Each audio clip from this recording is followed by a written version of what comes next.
Hey folks, in this video we're going to be talking about the Bohr model, and I hope this doesn't bore you. Ha ha ha ha ha ha. Anyway, we have a few objectives. I would like you to be able to describe a little bit briefly how atoms or models of the atom have changed over time. I want you, more importantly, to be able to draw a Bohr model for really any element, not just one element. And I want you to be able to define valence electron. We're going to find that these are really important for chemistry. So some new vocab coming your way would include the Bohr model, electron shell, or energy level. We'll use those interchangeably. Excited state, ground state, and valence electrons. So let's get poppin' with that and start by talking about how the model of the atom has changed over time. So the atom was proposed to be the smallest particle of matter. And they make up everything, and they can't be broken down into smaller parts. This was an old theory. We know that that's not true. And then over time, people realized, okay, atoms are composed of positive and negative particles, charged particles, I should say. And we know that that is true. We know about protons and electrons. But people thought that they kind of floated together all over. And we know that the protons are sitting in the nucleus, and those electrons are all over the place. This is the plum pudding model, and that's fun. I don't really know what plum pudding is. And then folks realized through some really dope experiments that there are the positive charged particles together in the nucleus, as we understand, and around those nucleus are those negative charges. And so that they realized the electrons were moving all around, and they thought initially they were wherever they want, and then people realized that there have to be some sort of structure to them. Well, that brings us to the Bohr model. And Bohr proposed that these electrons are very organized. They are not, in fact, just floating anywhere they gosh darn please. And so he said that electrons move in these controlled or non-random orbits around the nucleus, kind of like how our planets orbit the sun. Some people don't believe that. Anyway, kind of like the planets orbit the sun. And so he called these different shells or energy levels. And they have these different orbits. And so here's what our Bohr model looks like. We've got our nucleus in the middle, and around it are these different shells or energy levels. And our electrons, well, they want to be as close to the nucleus as they can. They want to be always at low energy. So let's talk more about these shells or energy levels. Each one of these shells can hold a certain number of electrons. So it's not like all of the electrons can cram into that first shell. In fact, the first shell can only hold 2 electrons. Only a lucky 2 get to be in that super chill low energy spot.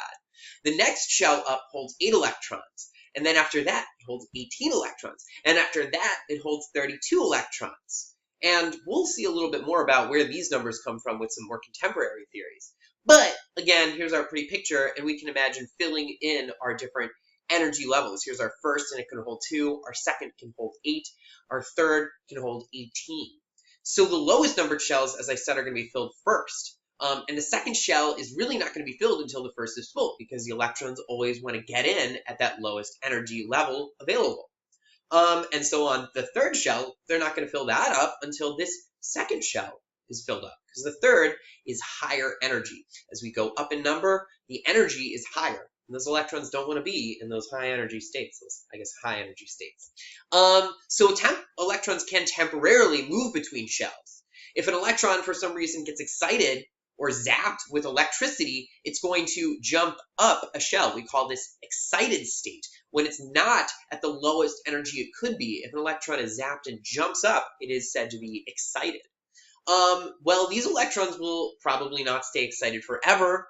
Kind of like if I chugged a bunch of sugary drinks, I got really energized and excited, eventually I would relax and cool back down, and they'll go back down to that lowest available energy level. We call this relaxing. So there's the excited state, and we can relax back to our ground state is what we call it, when we're real chill down at the lowest level that we can be. And so when we return down to the ground state, those electrons are going to spit back out whatever energy they took in initially. So electrons, we're typically going to find them in that ground state. Neat, neat, neat. Let's look a little bit more of that excitation, relaxation stuff.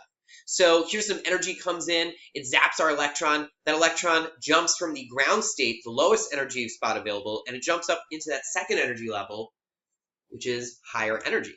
Well, that's the process of excitation. And then eventually that electron will float back down and it will shoot some energy out. And so it will return from that excited state back down to that happy ground state. And that is relaxation. Neat. So when it relaxes, it gets very chill and releases its energy. When it gets excited, energy comes in and it gets all wild. Anyway, excitation, relaxation. So let's draw a Bohr model, and we'll do a Bohr model for carbon. And so we'll go through the steps and draw it together. So first thing we need to do before we can draw a Bohr model is we need to figure out how many electrons we're going to put into that Bohr model, because that's the exciting part. The nucleus is always just going to be a little dot in the middle. And to figure out how many electrons to use, well, we're going to first need to know, are we dealing with a neutral atom or an ion? If we have a neutral atom, we're going to use the idea that our electrons will be the same as the number of protons, and that will be our atomic number. Very easy. If we have a ion, what we're going to need to do is use our formula that charge is equal to protons minus electrons. We'll have to look at what element that is, identify how many protons it has, and then solve this equation to figure out how many electrons to use. But let's just use some neutral carbon and keep that pretty easy peasy. So we're going to fill those shells in increasing order, starting with first, then the second, and then the third. And we need to remember we're not going to move on to a higher numbered shell until the one we're working on is completely full. And with that, we can go ahead. We just need to remember that our first shell holds 2 electrons, our second holds 8, and our third holds 18. But carbon is atomic number 6, so that means we're going to use 6 electrons. So I'll put down a dot for my nucleus, I'll put down my first shell, and I can put 1, 2 electrons in there, and now it's full. So I need to put in my second shell. And I put down 2, so I'll put 3, 4, 5, 6 electrons in there, and I'm done. I've made a pretty Bohr model for carbon. Neat. Well, since that's such easy peasy stuff, let's talk about Bohr models. Bohr models are really important. We've been talking about Bohr models. What am I saying? Let's talk about valence electrons. Valence electrons are particularly important for chemistry, as I mentioned in the beginning of this video. They're the electrons that are in the outermost shell. And it turns out that they're the electrons that are going to be doing all of the interactions an atom might do. Any reactions are going to involve those valence electrons because they're the outermost ones. The inner shells are not going to participate in chemistry. It is the outer electrons that will be used for bonding or forming ions.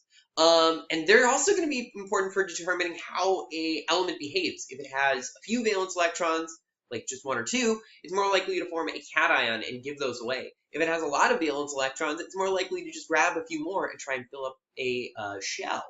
And so that's important chemistry. As I said, most chemistry deals with these valence electrons. So here we've got a chlorine atom, and our valence electrons are the outermost shell. So how many valence electrons do you think this chlorine is shown to have? Pause the video, think about it. Sick, you thought about it. Well, if we count, there are 7 valence electrons. 1, 2, 3, 4, 5, 6, 7 in this outermost shell. So figuring out valence electrons is not too difficult in that way. Another way that we can think about valence electrons that's pretty handy is using this handy reference. If we count across our main group elements for getting our transition metals, we can just use that to figure out how many valence electrons an atom will have. So if an atom lives in this group here, we can say, oh, that dude's going to have 6 valence electrons. So our friends oxygen and sulfur and selenium all have 6 valence electrons. Our halogens all have 7 valence electrons. And our chill noble gases all have a real cool octet or 8 valence electrons. We'll talk about octets more in the future. Anywho, that's the end of this video. I hope you feel like you understand a little bit about how people have thought about atoms over the years. I hope you feel cool about drawing Bohr models, and I equally importantly, hope you understand what valence electrons are. Ta-ta, have a great rest of your life.